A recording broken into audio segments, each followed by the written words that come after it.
Hello, sweetheart. So this is Procol Kidman, my hedgehog, who I've had for about 5 years.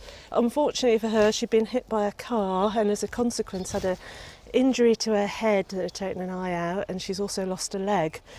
But nevertheless, she is a fit and healthy hedgehog. Britain's best-loved mammal is facing a huge crisis. Its population at an all-time low. How often do people now see a dead hedgehog on the road? Not very often. But it's not that long ago that hedgehogs were actually used in road safety adverts for children. You know, they used to be seen everywhere as "don't get squashed like a hedgehog." If you don't stay alert, you could end up getting hurt. You gotta stop. Hedgehogs are disappearing at an astonishing rate. In 1950, it's estimated there were 36 million in the UK, but that number had plummeted to just 1.5 million by the mid-90s. And the free fall has continued.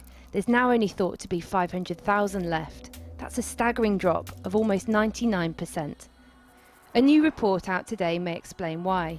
Data suggests at least 100,000 hedgehogs are killed every year on Britain's roads. This map illuminates each hedgehog fatality. The brighter the area, the more deaths in that location, revealing deadly rings around cities and towns. Yeah, busy roads in suburban areas that going out of town are the areas where we have the most hedgehog road kills.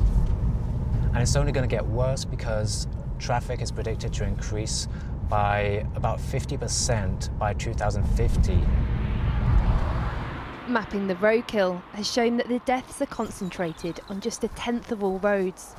Here's a prime example where we've got a busy road surrounded by some lovely hedgehog habitat. We've got some nice hedgerows, back gardens and so on. And hedgehogs are coming out and going basically straight under the wheels of a passing car. What can we do about that? Well, one suggestion is that we notice how cars often accelerate when they're coming out of speed-restricted areas. And so if we could simply extend the speed restriction a little bit, maybe by 1/4 of a mile, you see how it goes, that would give our hedgehogs a fighting chance. And this is Lottie. Lottie came in 2 nights ago. She was actually picked up on a very busy road, was seen rolled up in the gutter. She's curled up in her bed here, look. But she's quite flat, which means she's not very well. Hedgehog hospitals like this one in Shropshire are often run by volunteers. Here they nurse up to 400 a year. This is the hospital where we do the intensive care, where we give all the medicines, we do the injections, any first aid. So there we go. There you go, darling. I just love them. They're just the most beautiful little animals. Most road accidents involving hedgehogs are fatal, unfortunately. But you know, it's not just an adult hedgehog that's going to suffer from being hit on the road. It's the babies that are left behind as well. And if they're found, that's lucky for them. But if they're not, then you've lost not just one hedgehog, but a whole family.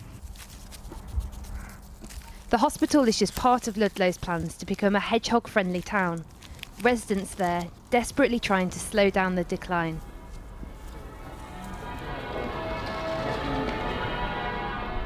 We decided we would create our own sign, ask residents to put it up on their fences or their walls or their verge, and try and raise awareness for people who are driving around town. I think we're just coming up here to a sign that some residents have put up for us. I expect a lot of children now don't see them or only see pictures of them, and it's very sad that so many of the things that we all took for granted just aren't around now. And if the hedgehogs are taken for granted much longer, there's fears it will be too late. When you think about it, what right have we got to make any animal go extinct? You know, we tend to think about these things as all happening a long way away. They're in Africa or they're in Borneo. But no, actually, it's right here in our very own back gardens, under our noses. We're managing to send one of our best loved creatures to extinction.